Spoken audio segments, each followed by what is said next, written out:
So, Demasking Addiction family, the next video you're about to see is going to be a point of view of my husband, which I'm really grateful. It isn't like the other videos you're going to see. I really believe this video is going to speak specifically to the importance of trauma therapy, which is something I kind of highlighted with my sister's video. Here, it's more my trauma impacting our marriage, and I really believe that hearing his point of view, which really spoke more about trauma of substance abuse being impacted into the marriage, can help you, specifically anybody who's watching this, because trauma does roll over. It doesn't just affect the person that's being afflicted, but also any relationship that comes attached to that person. And I really am grateful that he spoke about his version of how bad the trauma has affected our marriage and our adulthood as parents together, because like I said, it just alludes to the fact that the person who's experienced trauma seriously should go to therapy, and how therapy has actually helped our marriage along the way. So when you watch this, I hope that you can get some insight from him that my trauma heavily impacted our parenthood.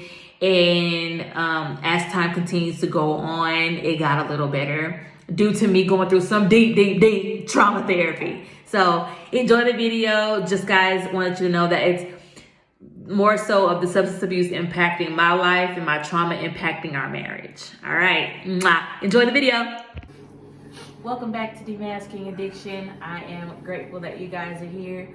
We are back with part 3 of the series, What Is It Like? And this one is specifically titled, What Is It Like Being Married to a Daughter of a Substance Abuser? This is my husband, and he's obviously married the daughter of a substance abuser. And we are going to just be discussing his perspective and his point of view of things that he's encountered, that he may have experienced, that may be new for him. So let's just dive right into it. So obviously the first question is, what is it like being married to a substance abuser's daughter? I wouldn't say that it doesn't come with its challenges, but I think that's on the other end really marriage altogether. But as far as the substance abuser part, I would say it has been a little challenging, but it hasn't been that challenging, if that makes sense. What were the challenges from your perspective? The way that you see things, well, first off, how I was raised and how you were raised, they were somewhat similar, but in the sense of you having a alcoholic in your household, I didn't. So I didn't see the things that you saw with aggression, or it might have seemed like too much aggression, but for me, it was, okay, I know I did this, and my parents just want me to chill out or stop doing whatever I'm doing. So let me insert some information here, give you some context to the text being spoken about. I, living in a home with a substance abuser, experienced a lot of trauma, physical, emotional, mentally. Trauma was pretty heavy in the home.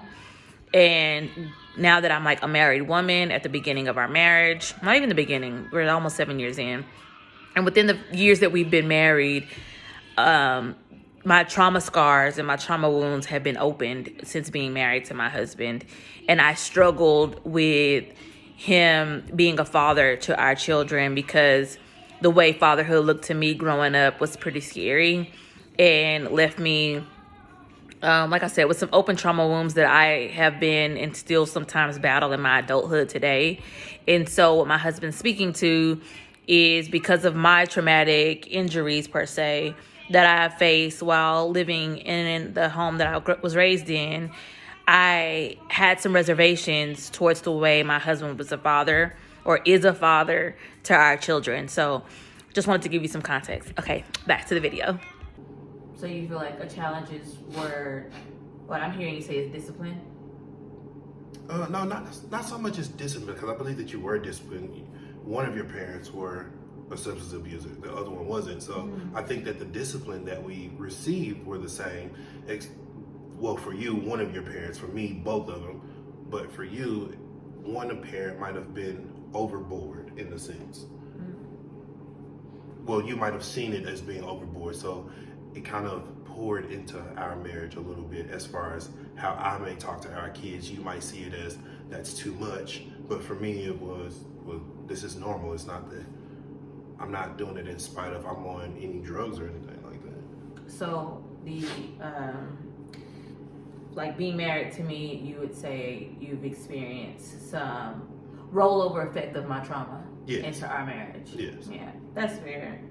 Have you ever encountered substance abuse in the outside world before marrying me? Yes. Not so much as far as family goes, or at least not any that I know of, I wouldn't say that, but previous jobs that I used to have, one being a correctional officer, definitely saw a lot of, substance abusers. Some people that I used to know, as far as I may have went to school with them, or some people that I may have worked with outside of previous jobs before working in corrections. I've seen people abuse it, yes.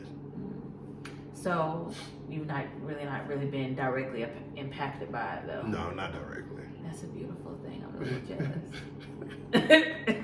I'm serious. I'm more than a little jealous. I'm a lot of jealous. You got a normal life, normal childhood. Must be nice. So you talk about how my trauma was a rollover effect into our marriage. What would you say was a way that you overcame being affected by my traumas? Honestly, the only way that I've made it through it is basically to just go through it. Like, we've had to let the course run of don't talk to our kids like this, or sometimes feeling like you're speaking to an addict, which I never was, but it could have just been, the shadow of what you were used to or what you grew up with to now. I think the only way that I've been able to do it so far is to really just go through it and then understand that it is a process and that's not me. I know that that's not me, and I can't take it out on you because that's what you've been used to. That's what you grew up with. So that was the majority of your life. So us being just married for coming up on 7 years, I think your childhood, your adolescencehood, and all, it outweighs our marriage, but going through it just like you had to, and I think that's the only way. You did put up with it. I should say put up with it. That's not a good word. Oh no, put up with it is good. You endured? I think endured is the right word. That you too. Endured it very well. I think you're still enduring a residual effect of it all, especially not having to go through substance abuse in your own family and having to experience it all. And then you marry somebody whose childhood, adolescent, teenager, all of it was strongly impacted by it. So to have two different unions or things that like we were raised by come into one household is rough. But you are a trooper. Are a trooper. Would you encourage anybody, or would you have any encouragement for anybody who has maybe married into a family that struggles with substance abuse, or married into just the disease of addiction itself? Just run your own race. It's not, you can't compare what we do to somebody else or somebody else comparing to us, but enduring your own race or running your own pace, going through going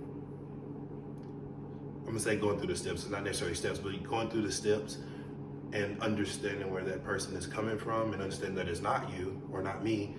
I think if you do marry into somebody, it's not that the person that you're married is the substance abuser. It's not them, it's just what they grew up with. And so what you grow up with is what you see, so that's what you project. So therefore it's not that person, that's just something that's all they had to hold on to. So that's about it. Well, you all, I hope that this video may have given you guys some insight or help you all with your family or your marriage or just dealing with substance abuse within itself. And I will see you guys next time. Stay tuned for the last and final parts of this series. I think you guys will like it. And I love y'all. Keep coming back to Demasculine Addiction. Please like, comment, and subscribe. Thank you. Mwah.